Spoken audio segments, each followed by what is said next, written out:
ನಮಸ್ಕಾರ. ಈಗ ನಮ್ಮ ಜಿಲ್ಲೆಯಲ್ಲಿ ಮಳೆ ಶುರುವಾಗಿದೆ. ವಾಡಿಕೆ ಮಳೆ ಮೇ 22 ತನಕ ಆಲ್ಮೋಸ್ಟ್ 96 ಮಿಲಿಮೀಟರ್ಸ್. ಬಟ್ ನಮಗೆ ಬಂದಿರೋ ಮಳೆ ಸುಮಾರು 160 ಮಿಲಿಮೀಟರ್ಸ್ ಮಳೆ ಆಗಿದೆ. ನಮ್ಮ ಇಡೀ ಜಿಲ್ಲೆಯಲ್ಲಿ ಎಲ್ಲ ತಾಲೂಕಲ್ಲಿ ಕೂಡ ಒಳ್ಳೆಯ ಉತ್ತಮ ಮಳೆ ಆಗಿದೆ. ಕೊರಟಗೆರೆ, ಕುಣಿಗಲಲ್ಲಿ ನಾವು ನಿರೀಕ್ಷೆ ಮಾಡಿರೋ ಮಟ್ಟಕ್ಕೆ ಆಗಿಲ್ಲ, ಸ್ವಲ್ಪ ಕಡಿಮೆ ಆಗಿದೆ. ಸೊ ಅದರಿಂದಾಗಿ ಸ್ವಲ್ಪ ಬೋರ್ವೆಲ್ ರೀಚಾರ್ಜ್ಗಳು ಆಗ್ತಾ ಇದೆ. ಬಟ್ ಇದ್ರೂ ಈಗ ಬರ ಸ್ವಲ್ಪ ಎಲ್ಲ ಕಡೆ ಇರೋದ್ರಿಂದ ನಾವು ಕುಡಿಯೋ ನೀರಿಗೆ ಟಾಸ್ಕ್ ಫೋರ್ಸ್ ಮುಖಾಂತರ SDRF ಫಂಡ್ಸಲ್ಲಿ ಮತ್ತು ಕ್ಯಾಪಲ್ಲಿ ನಮಗೆ ಪ್ರತಿ ತಾಲೂಕಿಗೆ ಆಲ್ಮೋಸ್ಟ್ 85 ಲ್ಯಾಕ್ಸ್ ಬಂದಿದೆ ಹೊಸ ಬೋರ್ವೆಲ್ಸ್ ಕೊರೀಲಿಕ್ಕೆ.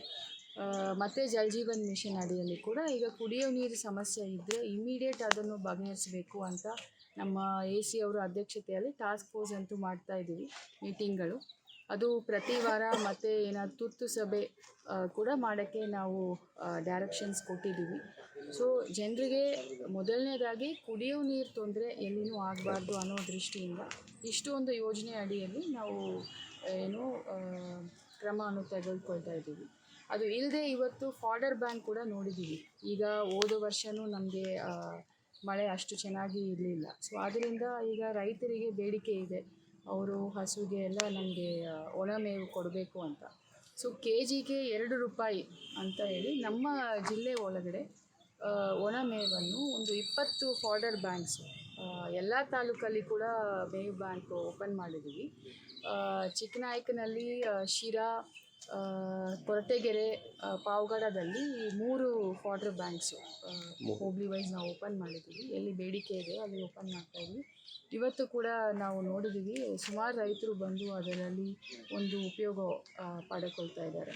ಸೊ ಅದರಿಂದಾಗಿ ಈಗ ನೋಡಬೇಕು, ಇನ್ನೂ ಒಂದು ಮುಂದಿನ ವಾರಗಳಲ್ಲಿ ಮಳೆ ಹೆಂಗೆ ಬರ್ತಾ ಇದೆ ಅಂತ ನೋಡಿಬಿಟ್ಟು ನಾವು ಮುಂದೆ ಇನ್ನೂ ಓಪನ್ ಮಾಡುವುದಾ ಅಥವಾ ಅದನ್ನು ಕಡಿಮೆ ಮಾಡುವುದಾ ಅಂತ ನಾವು ಯೋಚನೆ ಮಾಡಬೇಕು. ಅದು ಇಲ್ಲದೆ ಈಗ ಮಳೆನೂ ಶುರುವಾಗಿದೆ, ಮುಂಗಾರು ಮಳೆ. ಸೊ ಅದರಿಂದಾಗಿ ಎಲ್ಲ ನೀರಿನ ಮೂಲಗಳನ್ನು ಈ ವಾಟರ್ ಕಂಟಾಮಿನೇಷನಿಂದ ಡಿಸೀಸಸ್, ಡಯರಿಯಾ, ಕಾಲರಾ ಆ ಥರ ಬರಬಾರ್ದು ಅಂತ ಹೇಳಿ ನಮಗೆ ನಿರ್ದೇಶನ ಇದೆ. ಸೊ ಅದರಿಂದಾಗಿ ಅದು ಪಟ್ಟಣ ಪಂಚಾಯತ್ ಇರ್ಬೋದು, ಟೌನ್ ಪಂಚಾಯತ್ ಇರ್ಬೋದು, ಗ್ರಾಮ ಪಂಚಾಯತ್ ಇರ್ಬೋದು, ಎಲ್ಲ ಕಡೆಯೂ ನೀರಿನ ಮೂಲಗಳಿಂದ ಸಾರ್ವಜನಿಕರಿಗೆ ಎಲ್ಲಿಂದ ನೀರನ್ನು ಸರಬರಾಜು ಮಾಡ್ತಾ ಇದ್ದೀವಿ, ಎಲ್ಲ ಮೂಲಗಳನ್ನು ನಾವು ಟೆಸ್ಟ್ ಮಾಡೋಕ್ಕೆ ಹೇಳಿದ್ದೀವಿ. ಈಗಾಗಲೇ ನಮಗೆ ರೂರಲ್ ವಾಟರ್ ಸಪ್ಲೈ ಡಿಪಾರ್ಟ್ಮೆಂಟಿಂದ FTK kits, field test kits ಅಂತ ಕರೀತಾರೆ. ಸೊ ಅದು ಪ್ರತಿ ಗ್ರಾಮ ಪಂಚಾಯತ್ಗೆ 100 ಕಿಟ್ಸನ್ನು ಕೊಟ್ಟಿದ್ದಾರೆ. ಸೊ ಆ ಕಿಟ್ಸ್ ಮುಖಾಂತರ ಪ್ರಥಮವಾಗಿ ಎಲ್ಲ ಕಡೆಯೂ ಟೆಸ್ಟ್ ಮಾಡೋಕ್ಕೆ ಹೇಳಿದ್ದೀವಿ. ಈಗ 2 ದಿನ ಒಳಗಾಗಿ ಟೆಸ್ಟ್ ಮಾಡಬೇಕು ಅಂತ EO ಅವರಿಗೆ ಮತ್ತು ನಮ್ಮ ಗ್ರಾಮ ಪಂಚಾಯತ್ ಸಿಬ್ಬಂದಿಗಳಿಗೆ ನಿರ್ದೇಶನ CO ಅವರು ಕೂಡ ನೀಡಿದ್ದಾರೆ.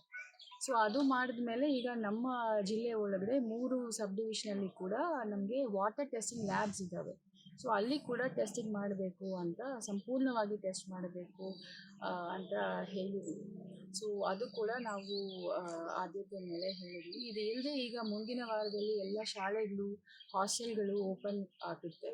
ಸೊ ಅಲ್ಲಿ ಕೂಡ ಎಲ್ಲ ಅಡುಗೆ ಕೊಠಡಿಗಳನ್ನು ಕ್ಲೀನ್ ಮಾಡಬೇಕು ಮತ್ತು ನೀರಿನ ಮೂಲಗಳೆಲ್ಲ ಟೆಸ್ಟ್ ಮಾಡಬೇಕು. ಬಿಕಾಸ್ ಈಗ ಎಲ್ಲ 1-2 ತಿಂಗಳು ಎಲ್ಲ ಕ್ಲೋಸ್ ಆಗಿತ್ತು ಅಲ್ವಾ. ಸೊ ಅದು ಕೂಡ ಟೆಸ್ಟ್ ಮಾಡಬೇಕು ಅಂತ ನಿನ್ನೆ DDPIಗೆ EO ಅಕ್ಷರದಾಸೋಗೆ ಹೇಳಿದ್ದೀವಿ. ಅದು ಇಲ್ಲದೆ JD ಸೋಷಿಯಲ್ ವೆಲ್ಫೇರು ಮತ್ತು ಮೈನಾರಿಟಿ ಅವರು EOBCಯನ್ನು ಕೂಡ ಹೇಳಿದ್ದೀವಿ, ಅವರವ್ರ ಹಾಸ್ಟೆಲ್ಸನ್ನು ಅವರು ಕರೆಕ್ಟಾಗಿ ಇಟ್ಕೋಬೇಕು ಅಂತ. ಆಮೇಲೆ 3ನೇ ವಿಚಾರ, ಈಗ ಮಳೆ ಸ್ವಲ್ಪ ಶುರುವಾಗಿದೆ, ಎಲ್ಲ ಪ್ರೆಡಿಕ್ಷನ್ ಮಾಡಿದ್ದಾರೆ, ಮುನ್ಸೂಚನೆ ಹೇಳಿದ್ದಾರೆ. ಸೊ ಅದರಿಂದಾಗಿ ನಾವು ಈಗ ಏನು ನಿನ್ನೆ ಕೂಡ ಎಲ್ಲ ತಹಸೀಲ್ದಾರು ACಗಳಿಗೆ ಏನು ಡೈರೆಕ್ಷನ್ಸ್ ಕೊಟ್ಟಿದ್ದೀವಿ ಅಂತ ಹೇಳಿದರೆ, ಎಲ್ಲ ಲೇಕ್ ಟ್ಯಾಂಕ್ಸನ್ನು ಇನ್ಲೆಟ್ ಔಟ್ಲೆಟ್ ಏನಿದೆ ಅದರಲ್ಲಿ ಪೂರ್ತಿ ಎಲ್ಲ ಕ್ಲಿಯರೆನ್ಸ್ ಮಾಡಬೇಕು. ಎನ್ಕ್ರೋಚ್ಮೆಂಟ್ಸ್ ಇದ್ದರೆ ರಿಮೂವ್ ಮಾಡಿ. ಒಂದು ಅಲ್ಲಿ ಎನ್ಕ್ರೋಚ್ಮೆಂಟ್ಸ್ ಯಾವ ರೀತಿಯಲ್ಲಿದೆ ನನಗೆ ಗೊತ್ತಿಲ್ಲ, ತಾವು ಹೇಳಿರೋದು ಅಲ್ಲಿ ಏನು ಒಂದು ಮಾನವ ಹಾನಿ ಆಗಬಾರ್ದು ಅಂತ ನಮ್ಮದು ಒಂದು ಮುನ್ನೆಚ್ಚರಿಕೆಯಿಂದ ಅವರಿಗೆ ಹೇಳಿದ್ದೀವಿ. ಸೊ ಒಂದು ಮೈಕ್ರೋ ಪ್ಲ್ಯಾನ್ ಕೂಡ ಮಾಡೋಕ್ಕೆ ಹೇಳಿದ್ವಿ. ಈಗ ಮುಂದಿನ ಆಗಸ್ಟಲ್ಲಿ ಏನಾದರೂ ಫ್ಲಡ್ ಬಂದಿದೆ, what are the precautionary measures to be taken ಅಂತ ಕೂಡ ಹೇಳಿದ್ವಿ.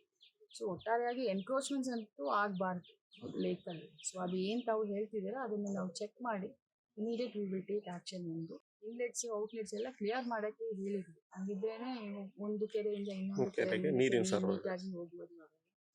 ಸೊ ಈ ಎನ್ಕ್ರೋಚ್ಮೆಂಟ್ ಸ್ಪೆಸಿಫಿಕ್ ಆಗಿ ತಾವು ಏನು ಹೇಳಿದ್ರೆ ನಾನು ಚೆಕ್ ಮಾಡ್ತೀನಿ. ರಿಟೈಲರ್ಸ್ ಹೌದು ಸರ್. ಮತ್ತೆ ಹಾಂ ಮೇಡಮ್. Wholesale dealers. ಹಾಂ ಮೇಡಮ್. ಈಗ ಸರ್ಕಾರದಿಂದ ನಮಗೆ ಇಷ್ಟೇ ದರ ಅವರು ತಗೋಬೇಕು ಅಂತ ಇದೆ. ಸೊ ಆ ಥರ ಎಲ್ಲಿಯಾದ್ರೂ ಸಮಸ್ಯೆಗಳು ಬಂದರೆ ಈಗ ನಮ್ಮ ಏಡಿಗಳು ರೈತರ ಹತ್ರ ಮೀಟಿಂಗ್ ಮಾಡಿದಾಗ ಅವ್ರು ಏನು ಫೀಡ್ಬ್ಯಾಕ್ ಕೊಡ್ತಾರೆ ಅದಕ್ಕೆ ತಕ್ಕಂತೆ ನಾವು ಕ್ರಮ ವಹಿಸ್ತೀವಿ. ಸೊ ಆ ಥರ ಅತಿ ಹೆಚ್ಚು ದರ ಅವರು ತಗೊಳಂಗಿಲ್ಲ. Number one. ಸೊ ಹಂಗೇನಾದರೂ ಇದ್ದರೆ ವಿಲ್ ಹ್ಯಾವ್ ಟು ಸಿ ಅವ್ರ ಲೈಸೆನ್ಸ್ ಏನಾದರೂ ಕ್ಯಾನ್ಸಲ್ ಮಾಡೋದು ಆ ಥರ ನಾವು ಮಾಡಬೇಕು. They cannot take more charges than what is fixed madam ಹಾಕಿದ್ದಾರೆ. ಸೊ ನಮ್ಮ ಇಡೀ ಜಿಲ್ಲೆಯಲ್ಲಿ ಕೃಷಿ ಪ್ರದೇಶ ಅಂತ ಹೇಳಿದ್ರೆ 2,40,000 ಹೆಕ್ಟೇರ್ಸ್ ಇದೆ. ಅದರಲ್ಲಿ ನಾವು 70,000 ಹೆಕ್ಟೇರ್ಸು ಶೇಂಗಾ ಬಿತ್ತನೆ ಆಗುತ್ತೆ. ಮತ್ತು ಈ ಭಾಗದಲ್ಲಿ ಶಿರಾ, ಕೊರಟಗೆರೆ, ಪಾವಗಡ, ಮಧುಗಿರಿಯಲ್ಲಿ ಶೇಂಗಾನೇ ಹೆಚ್ಚು ಬೆಳೀತಾರೆ. ಅದು ಇಲ್ಲದೆ ಮೇಜರ್ ಕ್ರಾಪ್ ನಮ್ಮ ಜಿಲ್ಲೆಯಲ್ಲಿ 1,20,000 ಹೆಕ್ಟೇರ್ಸು ರಾಗಿ ಬೆಳೀತೀವಿ. ಸೊ ಅದಕ್ಕೆ ನಮಗೆ ಆಲ್ಮೋಸ್ಟ್ 25,000 ಕ್ವಿಂಟಲ್ಸು ನಮಗೆ ಬೀಜಗಳು ಬೇಕು. 3,500 ರಾಗಿ ಬೀಜಗಳು ಬೇಕು ಮತ್ತು 17,000 ಶೇಂಗಾ ಬೀಜಗಳು ಬೇಕು. ಸೊ ಈ ಬೀಜಗಳನ್ನು ನಾವು ಎಷ್ಟು ಬೇಕೋ ಅಷ್ಟು ನಮ್ಮ ಜಿಲ್ಲೆಯ ಒಳಗಡೆ ದಾಸ್ತಾನು ಇಟ್ಕೋಬೇಕು ಅಂತ ಈಗಾಗಲೇ ನಮ್ಮ JD ಅಗ್ರಿಕಲ್ಚರ್ ಅವರಿಗೆ ನಿರ್ದೇಶನ ನೀಡಲಾಗಿದೆ. ಈಗ ಕೂಡ ನಾವು ಒಂದು ರೈತ ಸಂಪರ್ಕ ಕೇಂದ್ರವನ್ನು ಭೇಟಿ ಮಾಡಿದ್ವಿ. ಅಲ್ಲಿ ರೈತರಿಗೆ ಶೇಂಗಾ ಬೀಜಗಳು, ರಾಗಿ ಬೀಜಗಳು ಬೇಡಿಕೆಗೆ ತಕ್ಕಂತೆ ನಾವು ಸ್ಟಾಕ್ ಮಾಡಿ ಇಟ್ಟಿದ್ದೀವಿ. ಹಾಗೆ ಅವರು ಬಂದಾಗ ಇಲ್ಲ ಅಂತ ಹೇಳಿದ್ರೆ ನಾವು ಇಮಿಡಿಯೇಟ್ ತರಿಸಿ ಅವ್ರಿಗೆ ಕೊಡ್ತೀವಿ. ನೆಕ್ಸ್ಟ್ ಡೇನೇ ಅವ್ರಿಗೆ ಕೊಡ್ತೀವಿ. ಈಗ ಚಿತ್ರದುರ್ಗದಿಂದ ಕರ್ನಾಟಕ ಆಯಿಲ್ ಸೀಡ್ ಫೆಡರೇಷನ್ ಅವ್ರದ್ದು ಗೋಡೌನ್ ಇದೆ. ಮತ್ತು ರಾಗಿ ಅಂತೂ ನಮ್ಮ ಜಿಲ್ಲೆಯಲ್ಲಿ ಸಾಕಷ್ಟು ಸ್ಟಾಕ್ ಇದೆ. ಸೊ ರೈತರಿಗೆ ಅವರು ಯಾವಾಗ ನಾವು ಬಿತ್ತನೆ ಮಾಡಬೇಕು, ನಮಗೆ ಸೀಡ್ಸ್ ಬೇಕು ಅಂತ ಹೇಳಿದ್ರೆ ದಯವಿಟ್ಟು RSKಗಳಿಗೆ ಬಂದು ತಾವು ತಗೋಬೋದು. ಇದು ಇಲ್ಲದೆ ಶೇಂಗಾ ಬೀಜಗಳಿಗೆ 11 ನಾವು ಹೆಚ್ಚುವರಿಯಾಗಿ ವಿತರಣೆ ಕೇಂದ್ರ ಕೂಡ ನಮ್ಮ ಜಿಲ್ಲೆ ಒಳಗಡೆ ನಾವು ಗುರುತು ಮಾಡಿದ್ವಿ.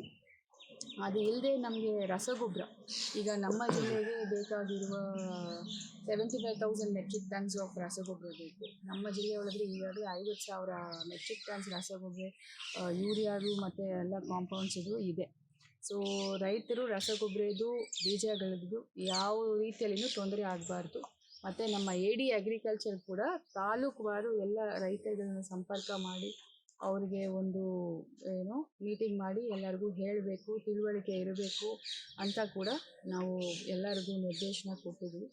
ಸೊ ಒಟ್ಟಾರೆಯಾಗಿ ರೈತರಿಗೆ ಬೀಜಗಳ ಬಗ್ಗೆ ಆತಂಕ ತೊಂದರೆ ಆಗಬಾರ್ದು ಒಂದು. ಅದಕ್ಕೆ ನಾವು ಇಡೀ ಜಿಲ್ಲಾಡಳಿತ, ತಾಲೂಕಾಡಳಿತ ಎಲ್ಲ ಸಿದ್ಧತೆಯನ್ನು ಮಾಡಿದ್ವಿ.